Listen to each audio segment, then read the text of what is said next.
That's what I reckon's happening. Talia Dean said yesterday in Delusive Angie's box there was no picture. Because you know what's going to happen now, chap? Right?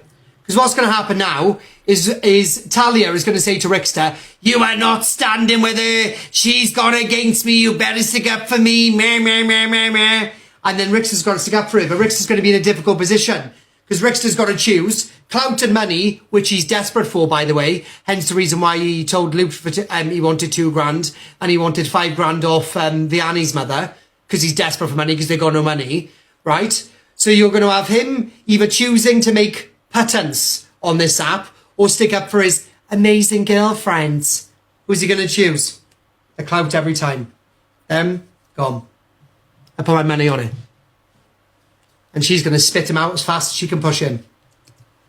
Right. It's not, there's no picture, Luke. You're not understanding. There's no picture of me.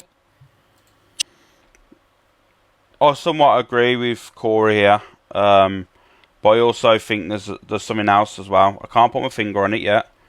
But I also think there's something else at the outside. This whole thing doesn't make any sense. I think she's tried to cover all her options. She's tried to cover all the situation of everyone that's come for her. I think she's just trying to cover it over all that up now, so she ain't getting attacked from all different angles. I think she doesn't mind the direct attack when it's one-on-one, or, you know, and she sees where it's coming from. But it's hard, you know, when you're getting jumped on from all different angles and you don't know what's coming your way and you don't see it, you're blindsided then. And I think she's just covering all the sides, so if anyone does come for her, she knows how to deal with it. And that's kind of, but I don't know the ins and outs of it all, but all I'm saying is something doesn't seem right. It stinks. The storyline stinks. Rickster's storyline stinks. Yeah, there's a hidden agenda behind it all as well, especially that the child getting hurt as well. And I just don't know what it is.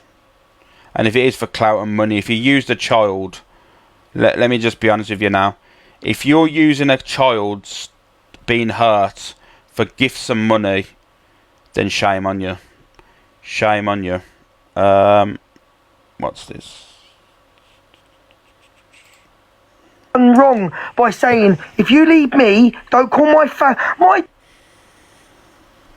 Corey, or the family's got involved and they've had a discussion and now them two are not going to go at each other. It'll only be normal arguments or something along those lines. Yeah. There is a clip on the FYP I played it. It was like a 40-minute clip. I believe Corey has something. Corey has something on him. And I think Corey said, if you don't want me to tell everyone what happened in that travel lodge the night before Isla's funeral, then you need to get back on board with us. You're explaining how the family... Who needs enemies when you've got friends like these people? ...has gotten involved in all this crap. They're all good. The thing is, they're all good friends. Like, this is just a stir in the pot. I've said this, and I've said this many, many times, right? The way some people act and the way they project themselves on this app, right? All I'm going to say is, we've seen it from time to time. Everyone gets their karma.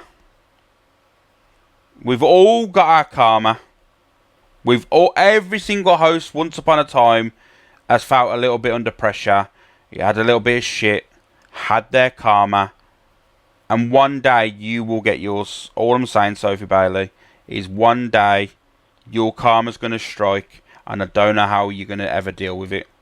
And that is if it's on the app, off the app. You'll never be able to play victim with the things that you've said and done on this app. You will never, ever, ever be able to play the victim.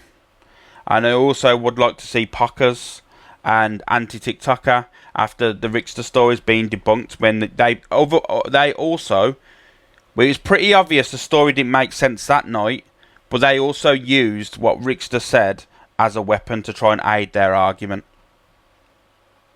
You know, I want to see all this. I want to see all these people speak out and saying, you know what, I got it wrong. This doesn't make sense. This doesn't make sense. Because remember, you go on facts. You asked Luke for receipts. So I'm asking for receipts. And it's as simple as that. You know. So then Delulu was cam to me. So I cam to Delulu back and asked her the question. I said, well, hold on. If there is some sort of truce now, then I'm assuming you can't call a truce. I can't remember how I worded it, but I said something along the lines of you can't call a truce while you've got a police case. Naomi, your comment hasn't been removed, love, but sometimes TikTok ghosts them. You've not been muted or anything, so there's nothing that would remove it. It wouldn't let you comment at all if you got muted. Sometimes TikTok just ghosts comments because of the things in them. And then Delulu said, well, he must have dropped the police case. Well, obviously he didn't, he said.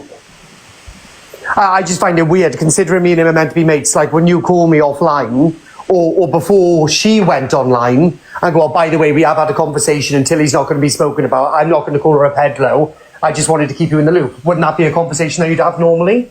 Instead of me finding out online and her sitting there like a gloating little puppy dog. You don't even overshare like this in the pub with strangers, do you? Like, you chat the most shit in the pub to strangers when you're drunk, but you don't overshare this much. Going, oh, look, I finally got my own way.